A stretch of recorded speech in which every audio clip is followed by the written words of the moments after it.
Hello and happy Halloween, everyone. Welcome to A Good Night for a Murder, a Victorian true crime podcast. My name is Kim, and this is a special bonus episode to celebrate the best night of the year, Halloween. This is the legend of Stingy Jack.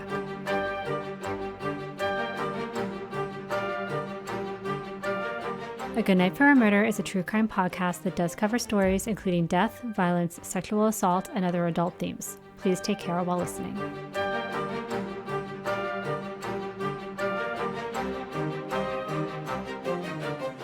The legend of Stingy Jack is an old Celtic tale passed down through generations.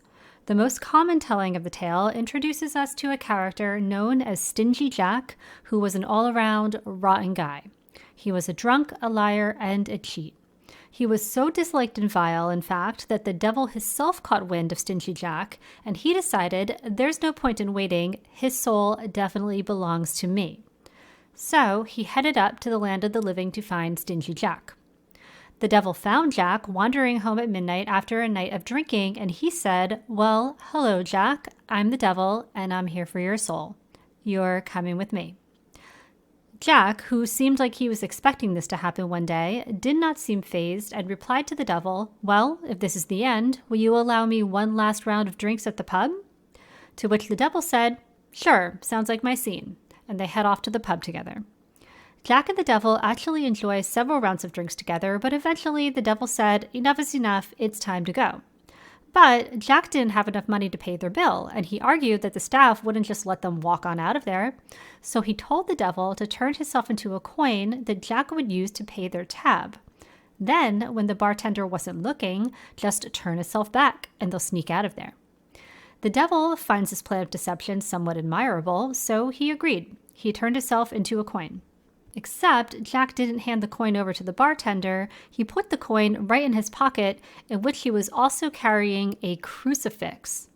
Now the devil was stuck as a coin. He couldn't change back because he was trapped next to that crucifix. The devil was hopping mad, but Jack told him if he agreed to let Jack live for 10 more years, he'd let him out of his pocket. The devil was pretty pissed he'd been outsmarted, but he said, "Fine, you get 10 more years." In 10 years' time, Jack carried on as he had before, drinking, lying, and cheating. Until exactly 10 years to the date he last met the devil, on his way home again at midnight, he met the devil again. And this time, the devil said, "Okay, no tricks, you're coming with me." To which Jack replied, all right, I'll go with you, but let me get one last taste of an apple from this here tree. It's my last wish." The devil, as it turned out, is a pretty reasonable guy, and he decided, "Okay, I'll grant you your last wish. Go ahead and grab an apple." But Jack said, "It's been 10 years since I last met you, devil. I'm not as young as I used to be, but you're fit as a fiddle. Will you jump up that tree for me and get me a red, juicy apple from the top branches?" The devil was very flattered by this, and he obliged Jack. But once he got up the tree, he realized he was unable to climb back down. Jack had drawn crucifixes in the dirt all around the tree, and now the devil was trapped again.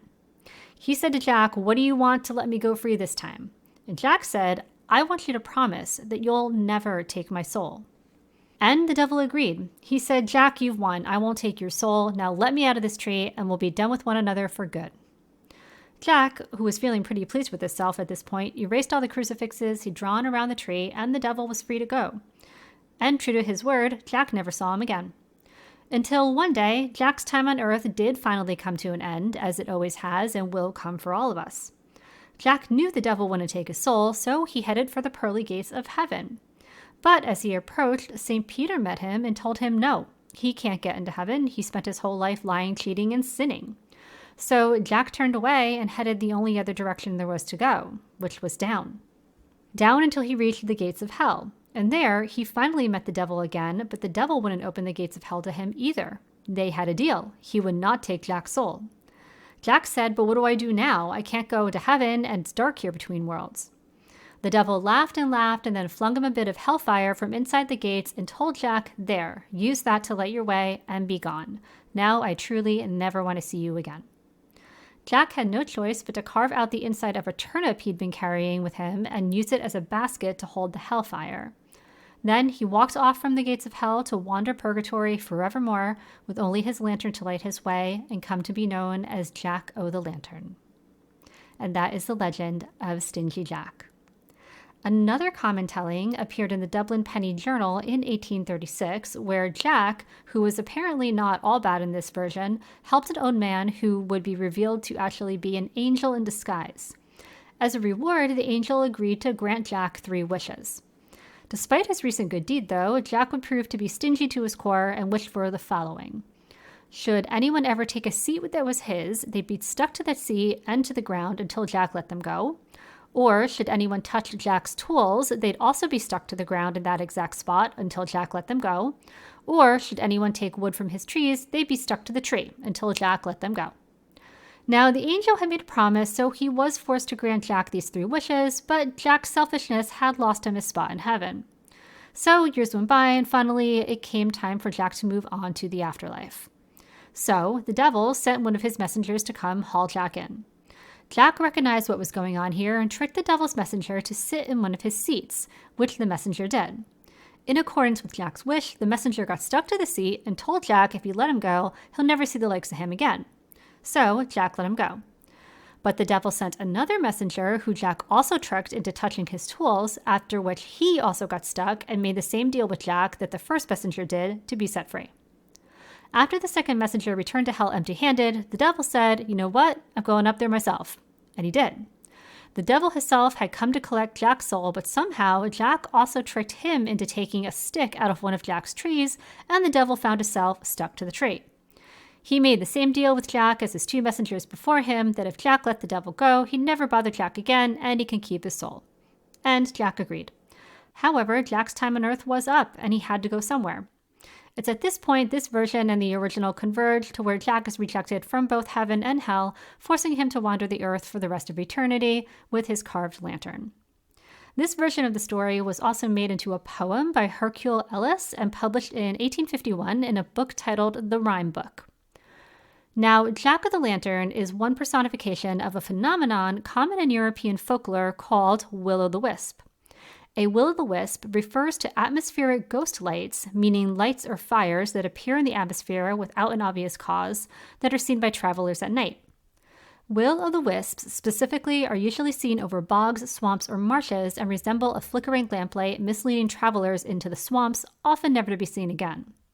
The strange occurrence does have a scientific explanation, which is that gases from decaying plants in swamping areas will cause flame-like phosphorescence to appear that look like flickering lamplight, or the light given off by lighting a wisp, an old word for a bunch of sticks or paper, sometimes used as a torch. Like Jack-o'-the-Lantern, a 18th century fairy tale featured one character, Will, as one who, quote, bears the wispy fire to trail the swains among the mire. On Halloween in particular, though, jack-o'-lanterns can be used to confuse wandering spirits.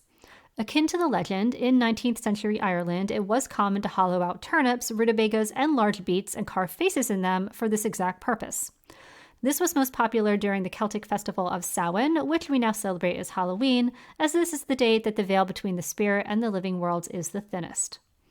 When the Irish brought this tradition to North America, pumpkins were already associated with the harvest season, and the practices all blended together until carving pumpkins for Halloween became the beloved tradition it is today.